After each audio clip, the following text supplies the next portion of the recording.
That's right. You are watching Gouche Live, featuring Paul Rosen. I'm Kerry Goulet, better known as the Gouche. And Paul Rosen, better known as Rosie. How you doing, buddy? I'm doing all right. I got a little bit of the burn, a tan. I'm not sure what it is yet. Hey, you know what? We're doing an ISO hair days, right? Trying to raise a little bit of awareness for mental health. So tomorrow morning when you wake up, take a picture of your head. Well, I'll shave nice and clean so it's a bald head. I could put on my Mrs. Doubtfire wig for you. Yeah, not a bad idea. Love that. Hey, listen, we got two special guests. He's got hair. I'll tell you what. I'm going to ask him if he's wearing a wig. And that's not Liam Maguire. It's that other dude. Yeah. Goldthorpe. Yeah. Let's stay with Goldie. I know. Don't say Bill. Holy shit. It's probably everybody says, I'll get the bill. I get it. You know what? You wouldn't want to get this bill. Just because he's in Vancouver and you're in Toronto, don't start trouble. Well, listen, I was talking to him about a half an hour ago. He tried to come through the internet. He figured out he couldn't. Hey, we're gonna have a blast. This guy's a character. Liam's a character. We're gonna find out a lot of stuff. But you know what I want to say before we get started? It is 82 days of lockup. Unbelievable. Now listen, because when you play Monopoly, you go past go and you get to collect the $200. Yeah. So if it goes to 90 days, do I get paid interest? Well, no, it's got to go to 100, isn't it? 100, and then you get more. Can you get it 3? I was never good at Monopoly. All right, 14 days in a row, I've been wearing a jersey. Look at this. It's a Legends classic jersey from the Hockey Hall of Fame. You've been at a few of them with me, Paul. Yeah. As has Val and the boys. But the reason why I put this one on, I don't have a Thunder Bay Twins jersey. You're going to hear a little story about that. I don't have anything. I got a Chiefs jersey, but that's, we've worn that every time. And I don't have oh God, I got a t-shirt with Ogie on it downstairs. Forget it. So I got this one called Legends. And you know what? You're a legend. Liam's a legend. Goldie's a legend. And I think I'm a legend. So you're a legend. Hey, man, in Germany, you're a legend for sure. That's what my mom said. No, that's what all the German fans do. Enough of all this garbo. Nobody wants to listen to you and I ramble. No, not when we got the guests we've got. You got it. Ladies and gentlemen, I wish we had some like drums or something. We can do it. My next time I'm back at my sister's, I can get Daniel, my nephew's the drummer, to drum us in. Well, a little late. Well, not today. Can't do it today. I'm not there. Make sure you remember Goldie, okay? Listen, I'll remember. You better remember. Listen, we got a lot of people coming on. His recent deportation, his country refusal to accept him. Goldthorpe. People are going crazy. All the way from Germany, all the way from Australia. Here we go. Ladies and gentlemen, the one and only, the two and only, Liam Maguire and Goldthorpe. How's it going, boys? Hey, guys. How are you? Hey, how are you? Listen, you go downstairs and get that T-shirt, okay? You want me to? I just joking. No, you wait. You give me a few minutes. I'm going to pull it up. But when I get to my question, one day. Call Tony to grab it. All right, listen, before we get started, you know what? I got to wait. Mr. Goldthorpe. That way I can't screw up the first name. No, you just have to call me Gold. You don't have to call no mister or nothing, okay? And I won't call you sir. Listen, here's the situation. You and I have something in common. And it's not our looks, because I'm much better looking. It's not our hair, because yours is real. And certainly not that I'm as tough as you are. So those three things we throw out. But the fourth one is, you and I played for the Thunder Bay Twins. Yeah, you sat on the bench while I was doing where I was beating people up. No, take a picture, kid. Allen Cup. I phoned Billy McDonald and I phoned Rory Cabot today. Yeah. And I found out that you did. And Macker told me you're a hell of a hockey player. You could skate. Billy said that? Like in Thunder Bay, most people wear their skates backwards, right? Well, I couldn't skate backwards, so that's why they kept my skates forwards. But no, listen, Billy Mack told me to ask you a question. How good was Cookie? He was great. Yeah. I loved him. He was one of the, you know what, without Cookie, Thunder Bay, I came back. I won the Allen Cup with him in 1987, and they had won 3 previously. And I heard the rumors of Cookie, but I'll tell you what, there would be an Allen Cup in Thunder Bay. For those of us that don't know Cookie, who's Cookie? Tell everybody. Gary Cook. But I'll tell you something about Gary Cook. Sure. He had the brain that was a GM. So, and I'm not lying to you, general managers from the National Hockey League would ask Gary about this kid, that kid, that kid. Right. And Cookie knew everybody. He was a computer in his own mind. But a big heart, like tons big. Yeah. Yeah. And you can ask, he's a legend. And I swear to God, he knew every hockey player, wherever he played, didn't matter. And it wasn't just senior hockey. I'm talking about professional. Yeah. Why did he, and that was a question I always wondered, why he didn't go to the NHL, because he knew everybody and anybody. Hey, listen, I had a chance to play with daughters. Sorry? Have you ever met Cookie's daughters? I have not. I never knew he had any daughters till a couple of years ago after he passed. I went to his house to say, to apologize to his wife and that. And he had 3 gorgeous daughters. Yeah. Now I know why he never left home, and he never had a driver's license. Good point. Good point. Hey, listen, as you know, us playing in Thunder Bay, you're much older, so you played with a bunch of older guys. But I had a chance to play with Lynn Jorgensen. Yeah. I had a chance to play with Mark McKay. Sorry?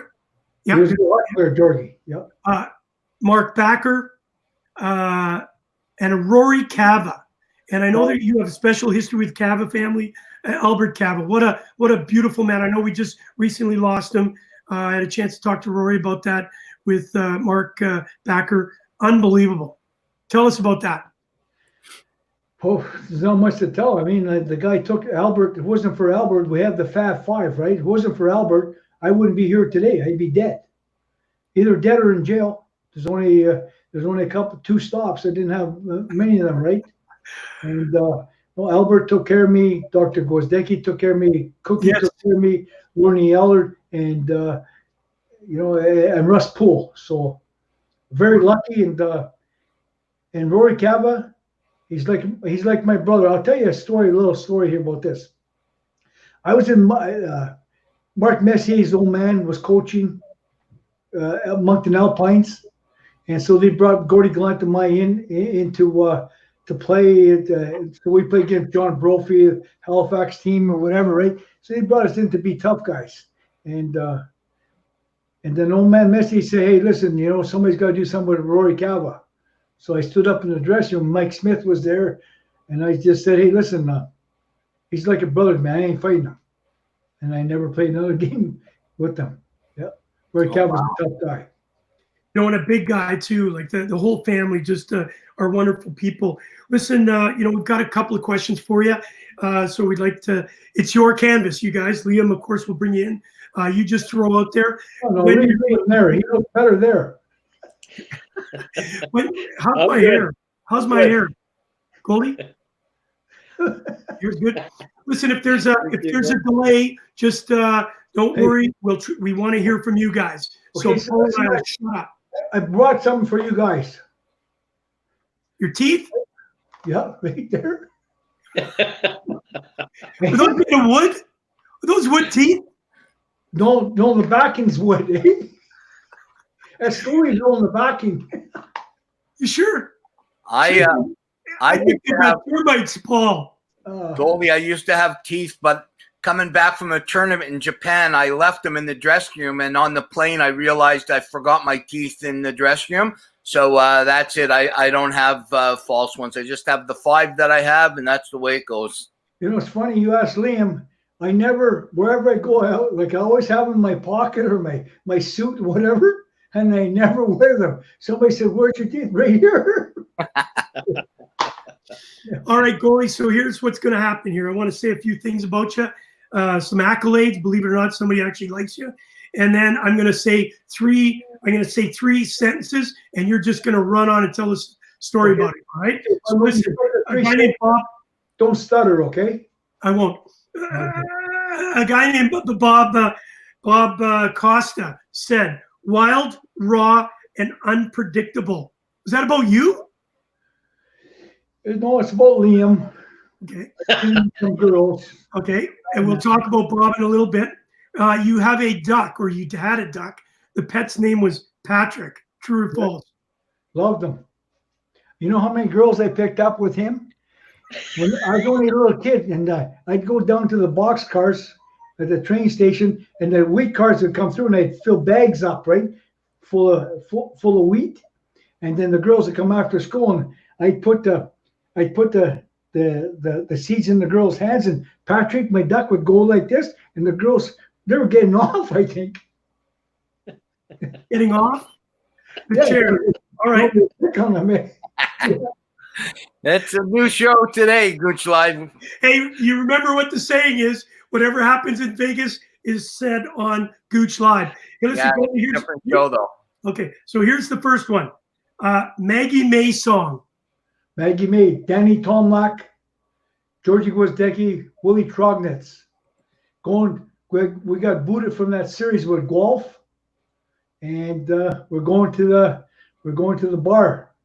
So I was out of that series. I got suspended, and I picked him up at the airport, and then we went to we were going to the bar, and that song was playing. So the windows were down, and the song was turned up, and there was Maggie May. What happened at the hotel there, Goldie? Oh, bad things for bad people. Rod Stewart and Faces. Yeah. All right. What about Sault Ste. Marie. Sorry, I just got a text. Yeah, somebody just sent in a message for you. You're looking good, Goldie. I don't know why they'd send me a text to tell you. Okay, so listen, I don't mean to swear, and I won't swear no matter, but you tell the guy he's fucked. Sault Ste. Marie story. Sault Ste. Marie. Hold it. Goldie, hold it. Beep. Okay, go. Okay, so they were so afraid of me that they flew Albert Cava into Sault Ste. Marie to tell me I was cut. And then so Albert says, I'm in the hotel room with Albert, and he said, "Hey, Gold, can you just go get your skates and come back to the hotel room?" I said, "Yeah, hey, Albert, I'll do that for you. I didn't do anything."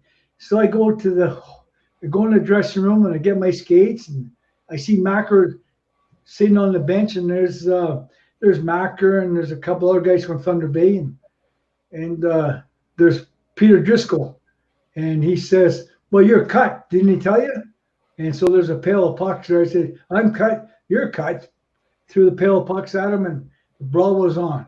So there was me and Macker, and I forgot the other guy. Troggy wasn't in the brawl. Troggy wasn't in the brawl, but it was us, and we're just banging in the hallway down the stairs and all the way to the airport. And we're gone.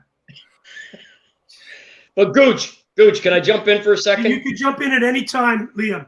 Because this was the very first year Sault Ste. Marie had a major junior A team, and they invited 3 or 4 guys from Thunder Bay to come down. And Goldie can confirm this, but him and Willie Trognitz, if you don't know the name Willie Trognitz, he absolutely put the fear of God in men as well as Goldie. And we have the story in the book, and Goldie and Willie decided the best way to make the team was attrition. So they just literally beat the shit out of everybody. And so when it came, they cut him. But this is major junior A, and nobody wanted to tell him. So they called Albert Cava, a man who you know, Gooch, you met. God rest his soul. I'm so glad I had a chance to meet him too. And Albert had to come from Thunder Bay to Sault Ste. Marie to tell Goldie, "You're cut, get your skates, don't start anything, and let's go home." And he goes down to the rink. And now, do you know who Peter Driscoll is? Yes, he was I in do. the Wayne Gretzky trade from Indianapolis to Edmonton. Yeah. And Peter Driscoll played in the NHL, and he's a big man, about 6'3", 210. Like, he's a big, strong, tough guy. He played a tough guy role in the NHL, and that's who Goldie got into it with and started that whole brawl in the arena after Albert had to come and tell him he was cut. Now, you tell me if that's ever happened before in junior hockey, because I do not believe it has. Unbelievable. You know, the mistake I made there is that I remember going in the dressing room with my equipment, and there was a man there, he's a tall guy. And I said, "Who are you, the trainer?" And he said, "No, I'm the coach." I knew it was over then. All right, so let's move on to the Charlottetown handshake, the start of the legend. Oh boy. Liam, you started. I'll start it, and then Goldie will finish it, as he did that day, and it took him about 14 years to finish it completely. But I think we got that story in the book, among obviously hundreds of others. But they played, this is a Junior A quarterfinal, and it was Thunder Bay versus Charlottetown. And the Charlottetown guys mostly were 18 and 19, and most of the Thunder Bay guys were 16 or 17, playing at that level. Big age difference. Very, very rough series with the Charlottetown guys kind of holding court physically. Goldie had a couple of scraps, and he got suckered by a guy, and then he later got hurt in the series, so he was knocked out physically out of the series, and Charlottetown won the series. And then I'll let Goldie take it from there as he was going through the lineup in his civvies. And Goldie, you can tell him what you said, and then maybe tell him about the story against Dampier, the first game next season in the little tournament back in Thunder Bay, and then how many years after it was till you ran into the Animal Steves. Oh yeah, but anyway, going back to that series, we got pounded. But my buddy Lee Foglin, Oh yeah. he was only, I think Fogey at the time was 15, maybe, because he was way younger than us, and he was #1 draft pick for Buffalo Sabres. But anyway, at the end of the series, I was injured. At the end of the series, they beat the shit out of us, and we went through the lineup, and I told those guys, every one of them, if I ever see your face again, I'm going to pound you. And I held it till, and like I didn't know if I was going to play pro or not. I didn't know. I didn't know if I was going to get, professional hockey. And so when I didn't play, I ran into a lot of those guys, and a lot of them apologized to me, and some guys never, and some guys got it. So, yes, I even had to pound a guy from Thunder Bay once. Yeah, well, that's a good story, Goldie, because you didn't know he was going to be in that little tourney, right? And then you see him on the ice. Yeah, but no, it's so I was lucky. I was lucky enough, and then whatever we smoked him, and then the Tim Steve thing. Is that what you want me to say, Liam? But no, it was pretty ugly, and we got beat up. So Goldie and Liam, I want to ask you guys, how did the book come about, and how long did it take to put it together, and how much fun was it? Well, actually, for me, I just learned how to read, right? So that took a couple of years. What about you, Liam? There it is. Well, it came about, I had Goldie on a radio show. I had a contract wrapping up at Rogers Radio in Ottawa. He was one of my last guests. And in over 30 years of doing radio, it was one of the best interviews I personally had ever had. And he was heading to Kingston to do a promotion with Larry Mabity and the Kingston Frontenac. So I went down. Liam, yeah. Is that I just noticed this. Is that your hand on my leg? Looks like it. Oh, you son of a bitch. I think I was holding my pint down there, Goldie. Okay, yeah.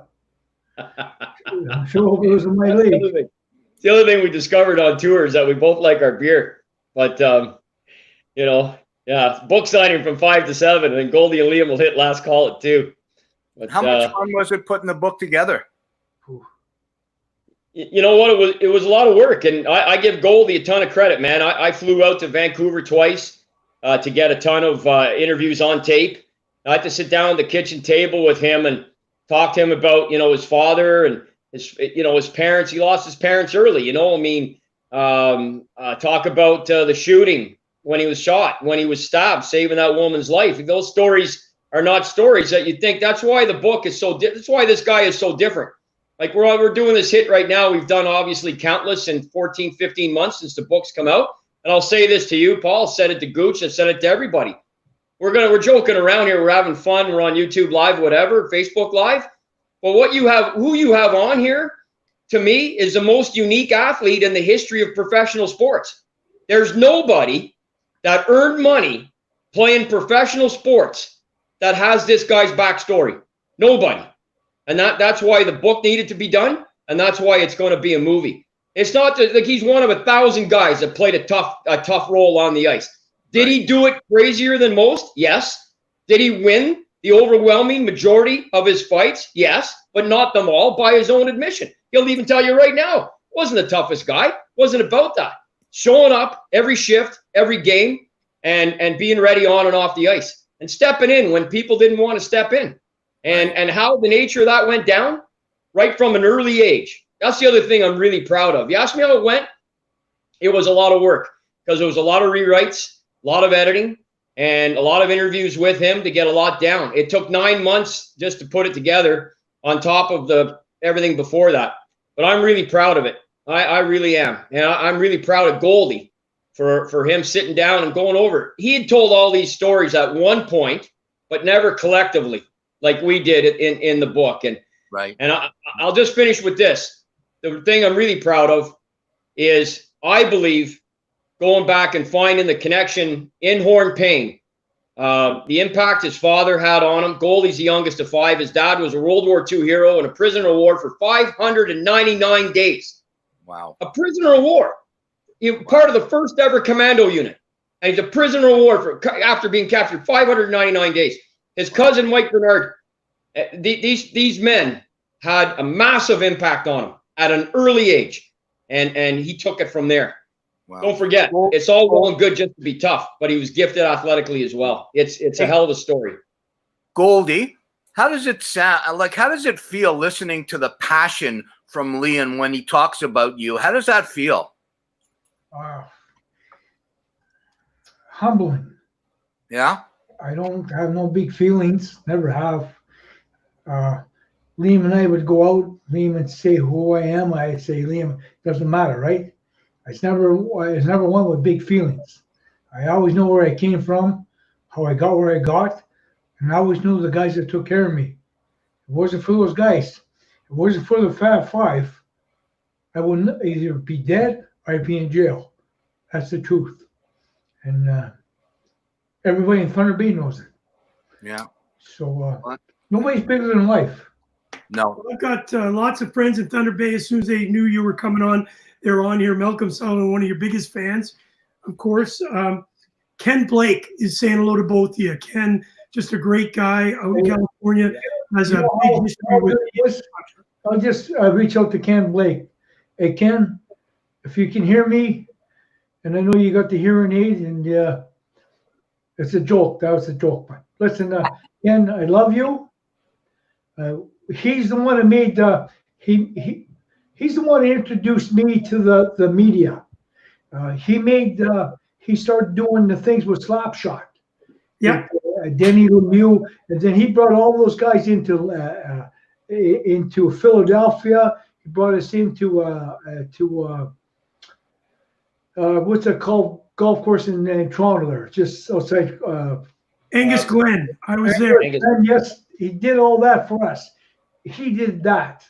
And since that happened, I had my Ogie Oglethorpe just took off from that, and just just stepped up to another level. But I owe him that. Ken Blake is a stand-up guy.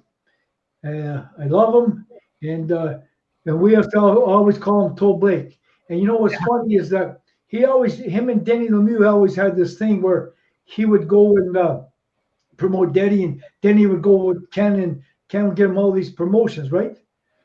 And Liam and I, we go to these dinners and we go to these parties, and people say, you know anybody from Slapshot? You don't actually believe, right? So I take the phone and I click, hey, Denny, these people want to hear from you. And they just, and he'll go on. But that's through Ken Blake. If it wasn't for Ken Blake, you're right, I would never got to meet Denny Lemieux, all the actors from the movie Slapshot. And I got something special to show you because we're talking about Slapshot, right? I just want to show you something. Me leaving? All the actors. This is all the actors. Oh, beautiful. Sign this jersey. So And that's all through Ken Blake. And we did this in Philadelphia where I got this signed.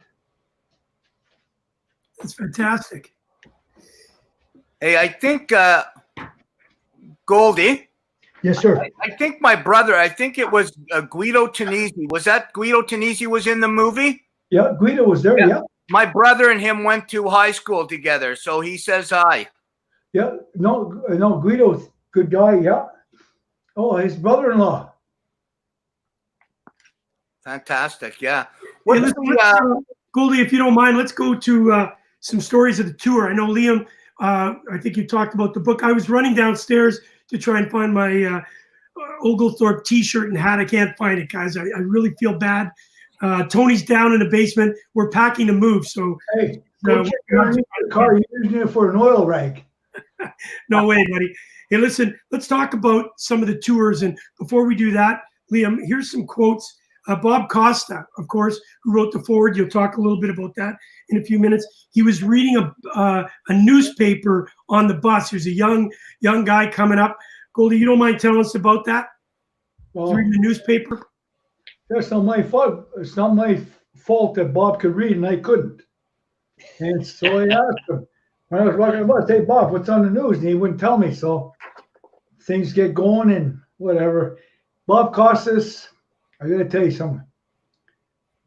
We punished that guy.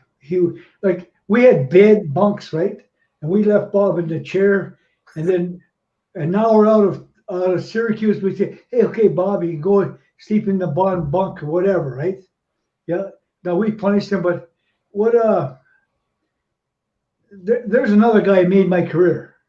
Swear to God, is but so humble, Bob Costas. But yeah, that time there, I used to take his, not just that one newspaper. He used to read golf all the time, right?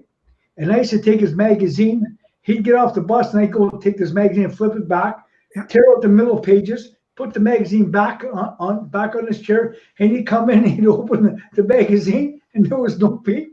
And they say, "Hey, Bob, hey, listen, hey, there's the story going by, right?" on the bus.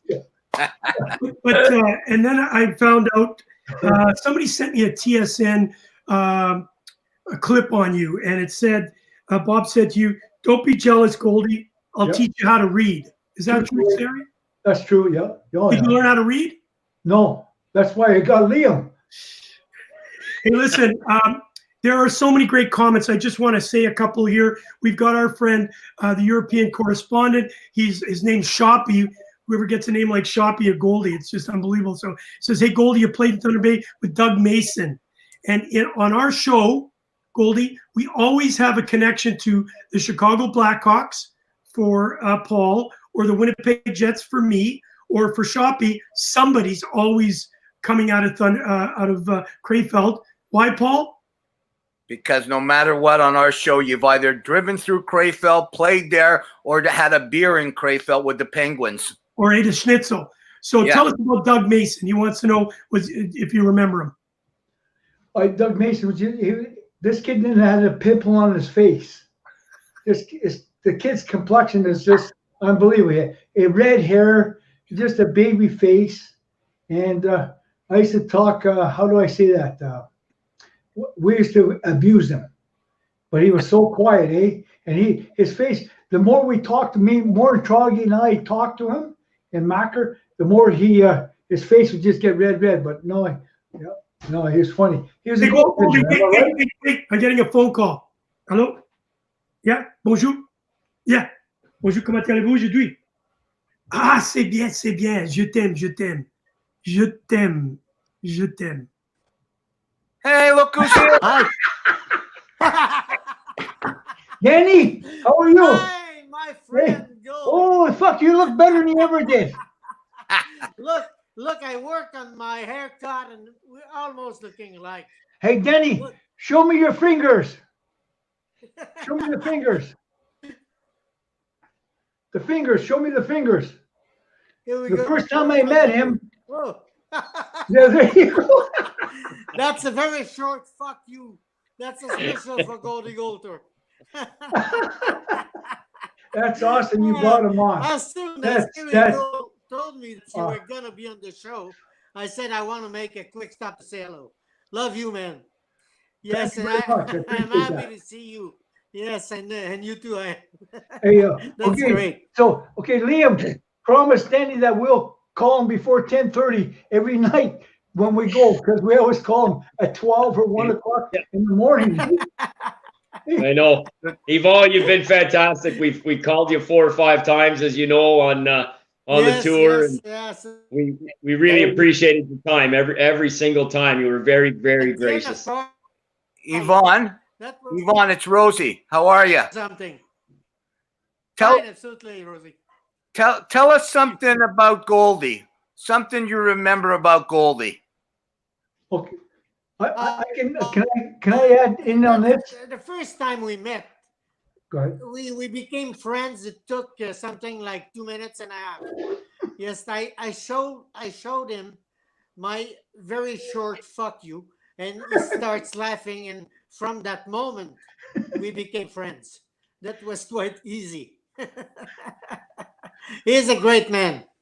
Hey, We met in San Diego. Yeah, and last time we met in Toronto too at that golf tournament to raise money for Newman's charities. And you were introduced by Nancy Dowd, and that was great to see that you were the inspiration for Slapshot, and you're still a fantastic man. Happy to see you, my friend. thank you. Thank you lots, man. I appreciate Don't that. be that serious. Hey, You've got a wonderful smile, Goldie. And you know why you don't show it too often? You're most of the time very serious, and that's the way we love you. Hey. I know this is the love fest, but Yvonne, did you see his teeth? okay, so listen, this is a true story. The one time we did the annual scan golf course, Not yet. and so I never stayed at the hotel they were staying at. And so every night I was going out with my buddies from Toronto. Liam knows, Al and all them. These guys would come and ask me, hey, Goldie, you going out tonight? Can we go with you? Yeah. It was pretty funny, yeah. And we Hey, had, there is one thing. Yeah. Goldie, Goldie, I'm still waiting for the book. hey, And okay. I can wait to read that book. Okay, so I can see you're going So- blind now. Hey, Liam, Don't I never took the books from Roy. You forget think the publisher me. sent him a book? Absolutely. Not yet. 100%, Goldie. Yep.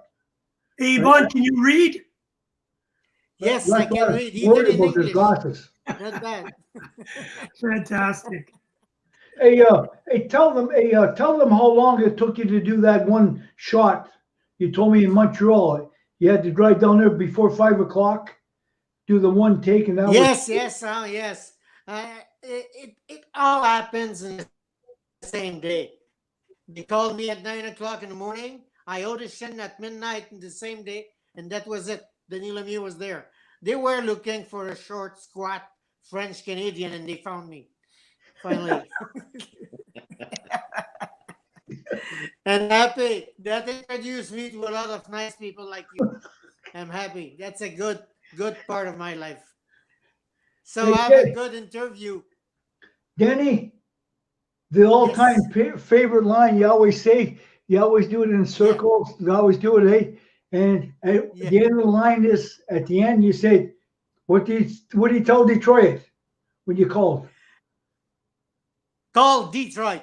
Tell Yep. them bullshit. Trade me right what? And trade me right fucking now. Hey, Paul, we're gonna get pulled from the air. We've had more swearing in this show than we've had in the first 80 shows. Hey, Denny, I see what you, is Rosie. when he asked you? He said, "Who owns?" Go ahead.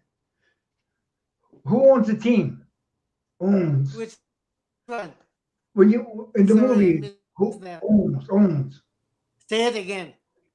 Okay, so when you went up to the Owns the Chiefs. Owns. Hey, I Goldie. even had the German version Yes. of it. What's the German version? The chief. Gieren. multi But you don't talent. speak German. I know. Me neither. You guys are very Okay. special. Okay. Goldthorpe? I leave you. And Leave us with this very one. nice to be talking with you guys. Yvonne, leave us with this one. Okay. Look at on my allergies to these Which fans. one? The fuck?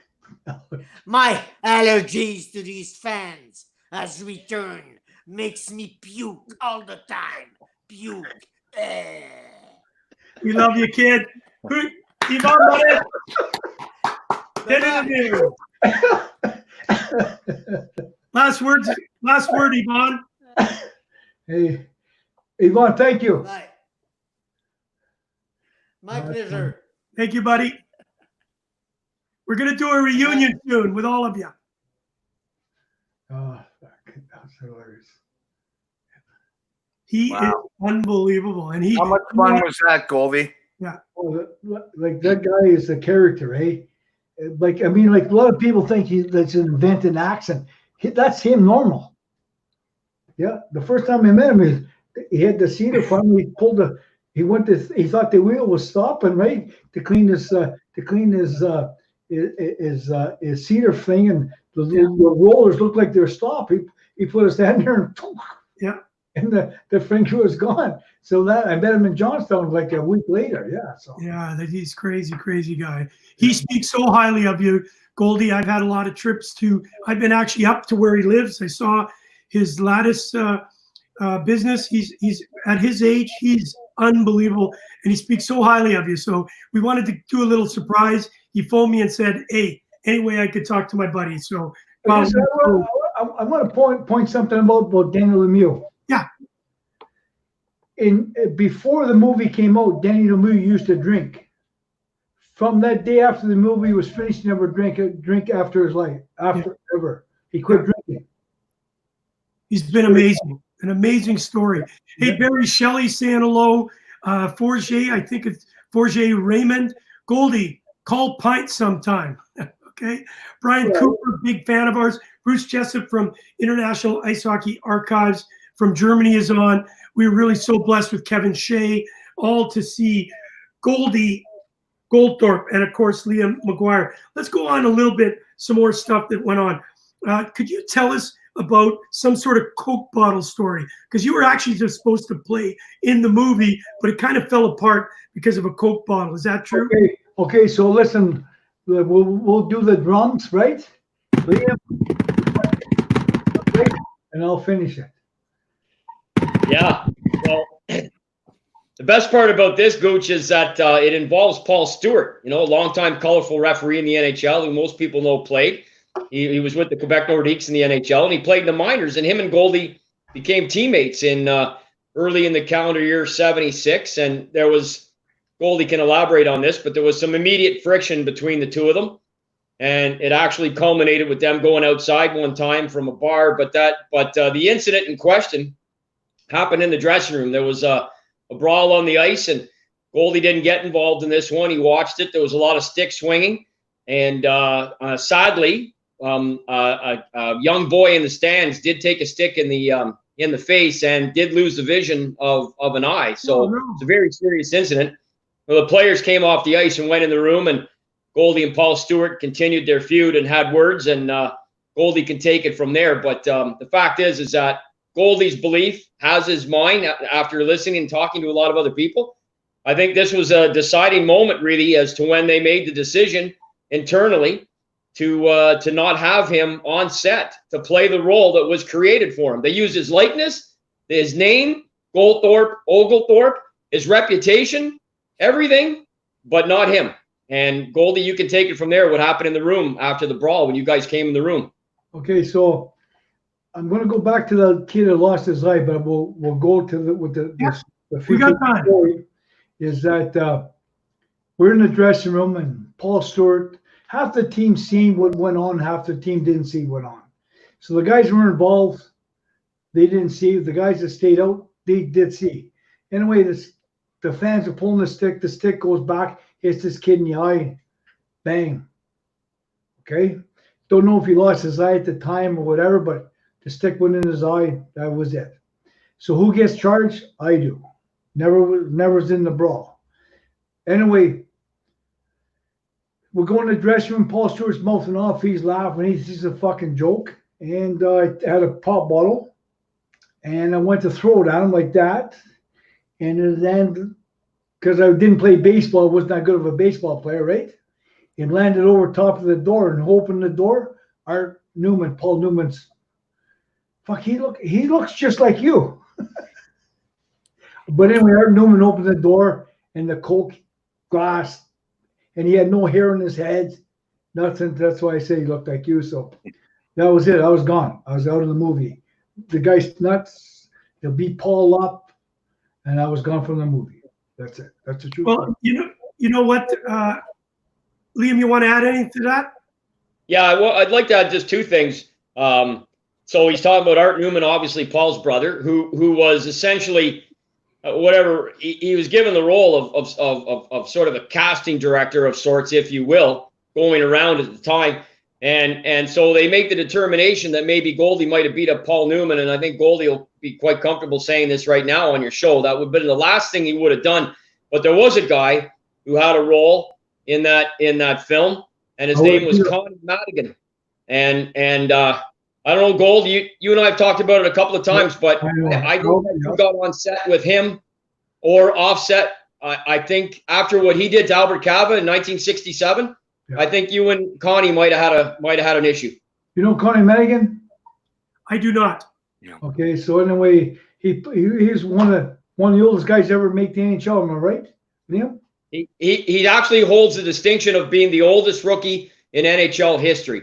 He got a cup of coffee with the St. Louis Blues in 1973. They brought him up. He was 38. He had a couple scraps, but he was notorious in the minors anyway, for whatever that's worth. Goldie can shed more light on that. But just to backtrack very, very quickly, Gooch and Paul, the incident earlier where the Maggie May song, when Goldie was coming from the airport with his teammates after they lost against Guelph, and they drove to that hotel and had that big brawl, Goldie was fighting Connie's brothers, right, Goldie? In that brawl. Yeah. He suckered my buddy, Jack Gruen, and there was Jack Gruen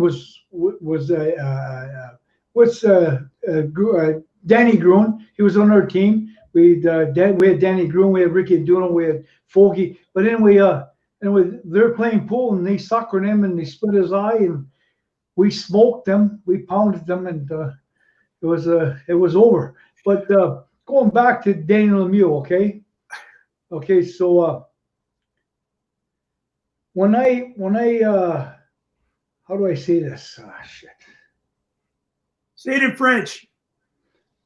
Okay, so I never met Daniel Lemieux till 2000, somewhere around there, right? And he hugged me and he said, "It's nice to meet you," because he said everybody talked about you all the time at the on set, and he said that, and I was friends with him, so yeah, I appreciate that. He's a good guy. Ricky Aduno, I played on his line in Thunder Bay. Ricky's a great kid, great guy. Who's saying that? You? Ricky Aduno, I played with him, with Billy Mack. Oh, He was a great guy. For a hockey team. Hey, listen, we got a lot of people asking some questions. Hey, hold up. We kicked him off for a hockey team. Did he tell you that? No. Are you serious? Rick Aduno. We kicked him off for a hockey team. We had the best junior team in Canada, the Thunder Bay Vulcans. And I'm going to call him after this and find out if that's true, because he was a hell of a player. Yes, but we were about being loyal to everybody. Like everybody owns everybody in the dressing room. But Ricky, he thought he was bigger than life. He thought he was Ricky thought he was better than everybody in the team, which he probably was. But he didn't play as a team player. We had Lee Fogland, we had Danny Gruen, Dennis Soucher, we had Willie Trotz, Danny Tomlak. I could go down the list. That was a hell of a team. Yeah, we were stacked. 9 guys in that team turned pro. Yeah. Okay? But Ricky thought he was bigger than life. And he mouthed off to Albert. Nobody mouths off to Albert. No. And so we kicked him off the team. Hey, listen, you told me earlier can you pull up the picture here? Nick Dowd played you in the movie, right? And you mentioned to me you didn't think he played very tough. Ned Dowd, sorry. Yeah. So you're on the left-hand side, Dowd's on the right-hand side. Who's better looking? He looks good. But you said he didn't look tough. He doesn't. Would you walk on the ice like that? You played the game. Yeah. Would you walk on the ice like that? As drunk as I've been, never walked into a bar acting like that.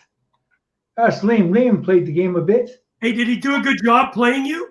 No. All right. He made me look like an asshole. Oh, and you're not? I'm not. I know. At least I can do whatever I did, I could always back it up. True story. He couldn't back his ass up. All right. You want the truth, buddy. You want the truth, Goose. Forget it. Goldie, you are an amazing guy. I love it. Paul, you got a question? We've only got about 10 more minutes. Yeah. We'll talk a little bit more about the book, and then we'll get. Tell us about fighting. In junior, what was it? Was it a big difference fighting in junior to fighting in pro? And just give us a couple of the toughest fights you had. Fighting in junior was different, right? Because there was always whatever, a referee be involved, whatever. But when you went to the WHA, it's like when I went to the WHA, when I seen a hockey player, I used to hug him. I haven't seen a hockey player in 3 shifts. All I met was tough guys, tough guys, tough guys. You had 3 lines of tough guys and one scoring line, right? So when you meet those guys, you hug them. Hey, nice to meet a hockey player. Yeah. So yeah, I don't want to get into the like who I fought, who I beat, whatever. I was lucky enough to compete. That's what I'll say that. Great line. Good enough. Yeah. I never been. How do I say that? Lopsided. I've never been on the lopsided of a fight, ever. I didn't win all my fights. But I never been on. I was never the lopsided. Right. Yes. So. Got it. What about that first season pro, Goldie? Like I thought that was kind of a key thing we put in the book. How you made a decision. You were going to try and take most of the team's tough guys in their barn, right? I never fought in my home building. I did that tour. Even Nick Fotil did the tour too, right? So we fought in everybody's building. We beat all. It's not we beat them. We challenged them. Whatever. Whatever. When they came back to our building, they were so scared they wouldn't even fight us. And so Nick Fotil did his pro career. I did my pro career. We never fought everybody in their backyard. And we tell them, hey, listen, you come back to our building, we're going to kick the shit out of you. And then I take it around. And listen, I scored a lot of goals that year too, eh, Liam? Yeah. 2 hat tricks in 1 week, more than you did. Hey, Gooch. Hey, I got a chance to play 1 shift against Nick Fotil. I was called up to the WHL back in the old days, and you just mentioned it. I was shit scared. I heard so many rumors about this guy. I could hardly go on. I was like shaking. And when I first got Goldie on the phone today, I was actually shaking because I was scared he was going to be able to come through the screen. The rumors are true. You say it like it is, and I love it. No, Nick Fotil, honest to God, I never seen him ever lose a fight after he went to the National Hockey League. Actually, when I seen him in the WHA, he never lost a fight there. And when he went to the NHL, he never lost. You can tell me somebody who beat him. Go ahead. Don't know. Yeah, there you go. No, he was a super tough guy. Hey, what's the favorite building you played in? Was it the Thunder Bay Gardens? No. You know, I don't know the favorite building I ever played in, but I'll tell you the worst song I hate in my life is We Will Rock You. You know that song? Hey? Yeah. I used to tell those guys, I'd go to their bench and say, if you don't tell them to quit playing a song, you're going to pay for it.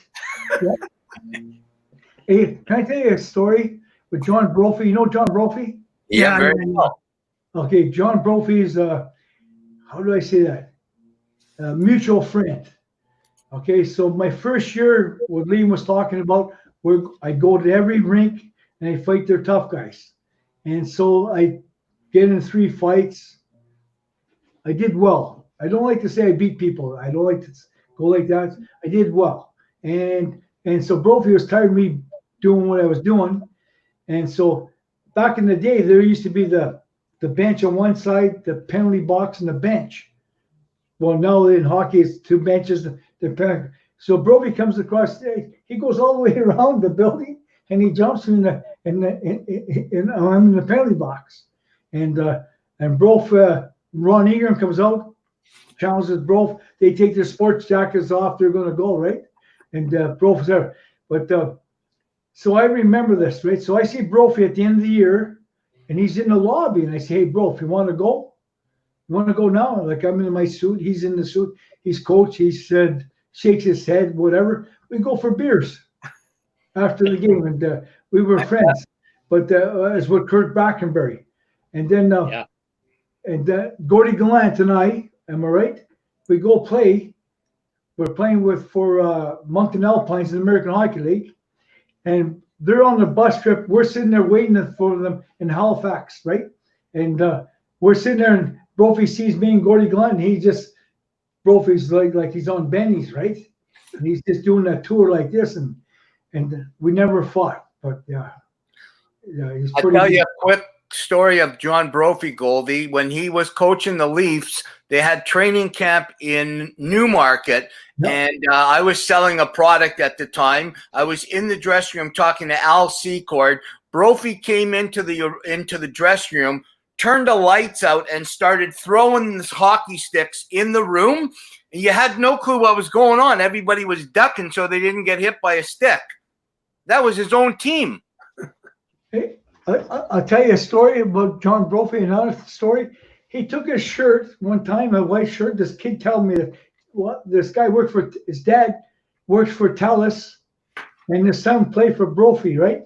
In junior hockey. And he took bananas and everything and rubbed it on his shirt, eh? And just called the whole dressing room out. Didn't even know why he was doing that. Yeah. You know that show Gladiators? Yeah. They phoned me, right? I went to do that Sergio's. Well, I'm going to hold on. They phoned me at Sergio's, so I went there and did the phone interview. But they did John Brophy, eh? And they were telling me what John Brophy was saying. It was hilarious, man. It was, but I don't know if he's in that. I only watched like specials parts of it. Didn't watch the whole thing, but Brophy's in it. Glad you. Yeah. Listen, we got about 8 minutes here. We want to acknowledge a lot of people don't know it. You mentioned it a couple times. You actually could, and it was Bob Costa that said it. You could skate, shoot, stick handle, and score. A lot of people didn't know that because they just thought of you being this rough and tough guy. But with the San Diego Hawks, you had 13 goals, 28 points in 39 games. Still some pretty good numbers. Yeah. So. Oh, I just wanted to show the other side. I wanted to make sure that people knew you had a soft side and you were actually talented. That's all. I was just throwing it out there. Listen to me. The worst thing that ever happened to me in my whole career was when I ran into Glenn Sommer. Okay, so Glenn Sommer and Harry Neal said, when I was with Albert Cava as a junior and Cookie, I could skate. I killed penalties like crazy. I was so defense. Joe Norris says all the time, when goalie back check, when they put me on the line against the beat, I never played against tough guys when I played in the World Hockey. I played against all the goal scorers. They say, go shout this guy, whatever, right? I did that. And so, yeah, but that's how back in the day, that's how they molded you, eh? Either you're a tough guy, you're doing this, you're doing that, right? So, yeah, no big deal. Okay. Right. So, Liam, do you want to comment a little bit on the book? I know your publisher was Burnstown Publishing. How did you come up with this idea? Because obviously we've known about Ogie Oglethorpe. I think there's a lot of people that didn't even know that Goldie was Ogie Oglethorpe. There's always been this kind of question marks. Talk to us. I know that, Paul, you've talked a little bit about it already, but how did it come? Yeah. Can I cut you off for a sec here? Of course you can. Everybody that played hockey always knew who I was. It's the fans outside of hockey. Yeah. Didn't know who I was. But anybody in the hockey world, I always knew who Goldie Goldthorpe, Ogie Goldthorpe are. Everybody. Hey, before you answer the question, just 1 second. Our European photographer just posted this, got this up for us. Give us a sec. You're going to like this one. You heard the name, so he had to pull this out of his archives. International Archive. Look at that. There you go. That's Yeah. Nick Fotiu. That's Nick Fotiu. Thank you, Bruce, for that. Wow. The Rangers. Real quick. They play with the Rangers. Yeah. All right, Liam, tell us about the book. I know you've spoken a little bit about it, but obviously your publisher, it's a big job. Paul, I know he mentioned that he's going to get a book written. You know that I wrote a book with Keith Primo. It's not an easy task. No, it's not. I've written 4. This one was by far the most exhaustive, certainly, to put together. But Burnstown Publishing was who we ended up going with. We just couldn't get any of the big boys to bite on it, and so we ended up having to go this route. And they published my first book back in 1994. So it's Tim Gordon from Burnstown Publishing. And anybody listening, all you got to do is Google Burnstown Publishing. The homepage comes up. You can scroll down the list of books that they have on the homepage, and you'll see our book. You can't miss the cover, and which you've just had on the photo a couple of times. And we released it in Thunder Bay in April of last year, April 5th, I believe it was. And we did our first launch there before coming to Ottawa for 8 days. And I'm very happy with what we've done so far with it. And it's been a blast. Anytime we've had a chance to talk about it, I think Goldie's been excellent. We've tried to give people a little bit of a snippet. It's a life story. We really do take him from his earliest days right through almost current type stuff, and but certainly encompasses everything in between. And I just think, as I stated earlier, it's the most unique story in professional sports history. So very happy to have it done. Burnstown Publishing is the publisher. It's 14 chapters, 245 pages, 84,000 words, and just an absolute boatload of craziness of a man, really, as he says himself, without the Fab Five from Thunder Bay, he's probably not with us. And those men were legends, those that are still with us, and I think they're mostly gone, but all legends, every one of them. And Goldie was adamant about making sure that they got their due in the book, and really happy to do that. So it's a good story. It's a good story. Hey, Goldie, before you make a comment on that, what does it feel like to have did you ever think somebody would write a book? And I know there's going to be a movie. There has to be a movie. And if so, I'd love to play somebody in it. Maybe the water boy.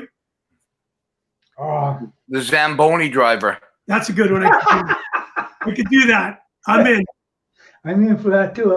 I could be one of those queens that go on the ice and I know. I look good in a skirt. I always say I was lucky one time I was lucky many times in my life, and I never thought I was better than anybody. I never thought I was bigger than life. It doesn't matter what they wrote about you, or if it's good or bad. At least they're writing about you, right? Right. And so one day I was lucky, and they did the movie Slapshot. And so, you know what? This is true. I never watched the movie till 1987. I never watched it. 87, 89. Liam, right? 89, yep. 89. I never watched it. I never, my buddy, I never told the guys, like when I was in Newmarket and all that, I never told them I played hockey. I didn't tell nobody. I didn't care. I thought life was over. I go on and work construction and had the tools, right? So I never asked for nothing. And so what Liam did, and what I got is being lucky. That's it. There's no bigger thing. If people think they're bigger than life because they write a book about them and look at me. You're nobody. It's what you're dealt with when you're a kid. You work hard. You do go to the gym. You train. You believe in God or whatever, and then whatever follows. Wow. And I was lucky. That's what I'm saying. I'm very, very, very lucky. Good statement. Absolutely. Huh? Yeah, listen, I just want to thank you. We've been talking about having you on the show for a while, and you are a true the honesty and what comes out. You know, you ask a question. Liam said, you ask a question, you're going to get the answer, and that's all you want from somebody. So thank you so much for being on the show, Goldie. It's been a pleasure. Okay, so I hope that for you, your eyebrows goes this way instead of down this way. So you All have right. to move there. Okay, Jeff? Hey, listen. I appreciate that. You know, I gave Yvonne back to say goodbye. And you know what? Our producer said he wanted to say goodbye to you. You've been an unbelievable guy. But before you say anything, I want to read this off. Goldthorpe, a left winger. That was great to see. Okay, just hang on one sec. This is the last statement about Goldie. Goldthorpe, a left winger, a notorious hockey enforcer, a man once dubbed the wildest, meanest, most unpredictable player in hockey. 8-year career. Goldthorpe played for 10 minor teams. He was one of my favorite. Unbelievable. Goldie. Thank you. You know what? Everything's so exaggerated, eh? So I appreciate that. Thank you. Yeah. Okay, so last word from you, Yvonne, for everybody. Bye, guys. Liam, hey, Denny, we're going to call you when we go back on the tour, okay? Yeah. Okay. Thanks, Danny. Okay. Cheers. I appreciate Oh, that. last word. Liam, Just go ahead. thank you. That's it. Thanks for coming on. Appreciate it. All right, hang on. I still got one more thing we got to do. All right, Liam, your last word. Thanks for having us, Gouche. I really appreciate it. Paul, thank you, guys. Outstanding to be with you again, and really appreciate you bringing Goldie on and talk about, I think, the most unique athlete in the history of professional sports. No question. Val, I knew you wanted to say hello. I just want to say thanks. It's been a pleasure listening to you speak and meeting you. It's been great. And Liam, great to see you again. Hopefully you gentlemen will both come back on again because it's been a lot of fun. Yeah. I appreciate that. Anytime. All right. Thank you very much. Last thing we got to do. I need you to start it off, Paul. We want to get everybody to say, I give a shift for mental health to you. Okay. All right, you start it off. All right. I give a shift for mental health. I will agree with that. I give a shift for mental health.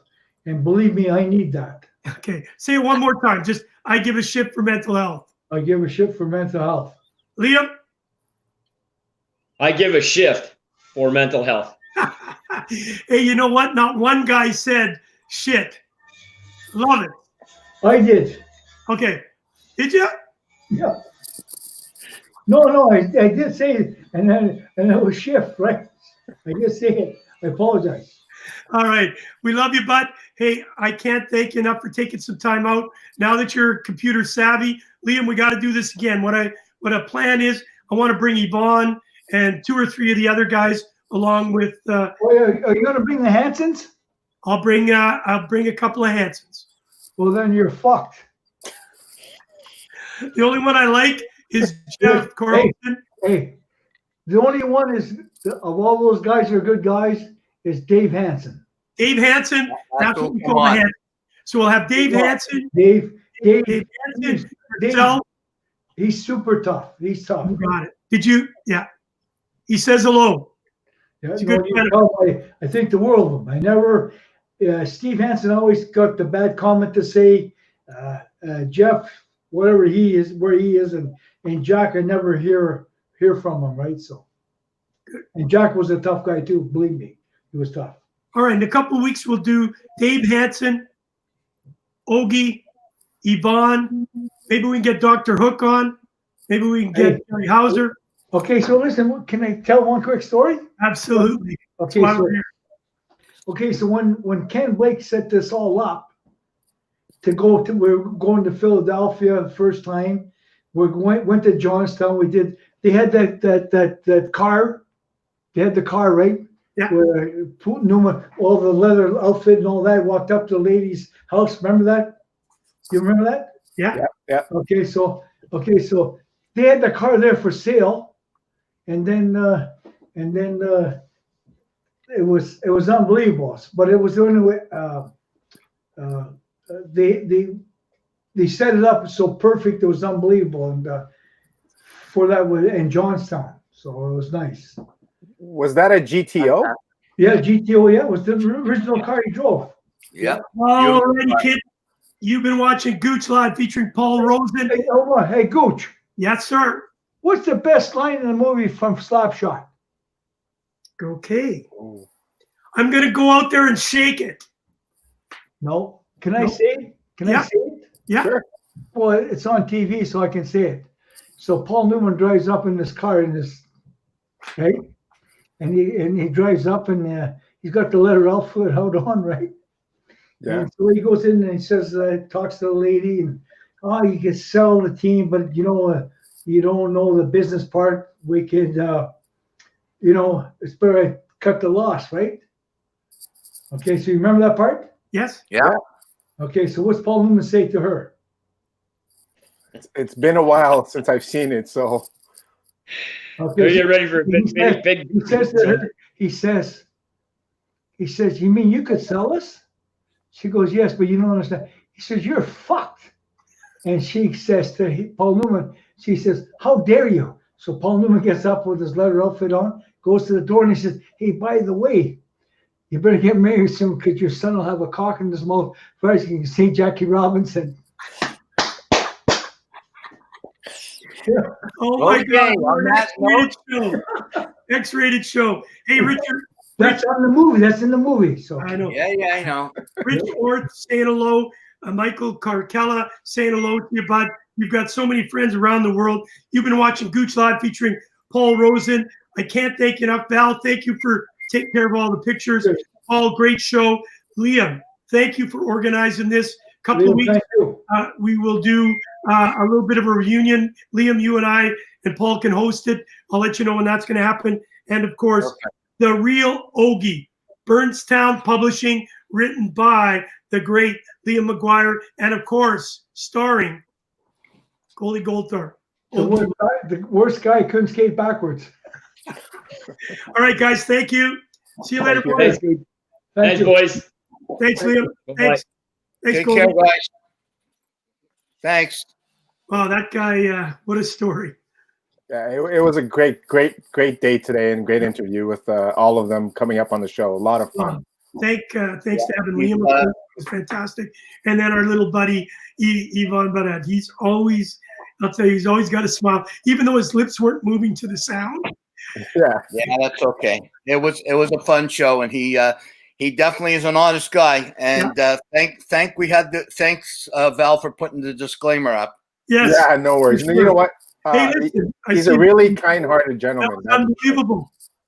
Yeah, very He is. kind-hearted gentleman, to be honest with you. Yeah, Unbelievable. You said it how it would be, eh? Yeah, Yeah. and Denny's still hanging around. Okay. Have you guys hang on, have you ever watched Pillow Talk or whatever after they have all those shows on? So have you never seen that? No. Yeah, that's on 90 Day Fiance. 90 Day Virgin or 90 Day whatever it is. 90 Day Fiance. Okay, so this is Yvonne, what did you think of the show? Oh, that was fantastic. I love that guy. Yeah. He's so real. Yeah. What did you think of the host, Gooch? He's a real man. Yeah, and Okay. it was a great show. Thank you. Hey, Yvonne, I think we got to trade the host. Yeah. Trade him right now. Trade him right Okay. now. Liam, before we go, because we've got a cast and crew, one trivia Bye, Rosie.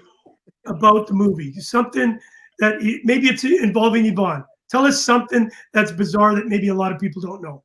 Well, I don't know about bizarre, but I mean, what I like to tell people all the time is you ask what did Reggie Dunlop have hanging over his bed in his apartment?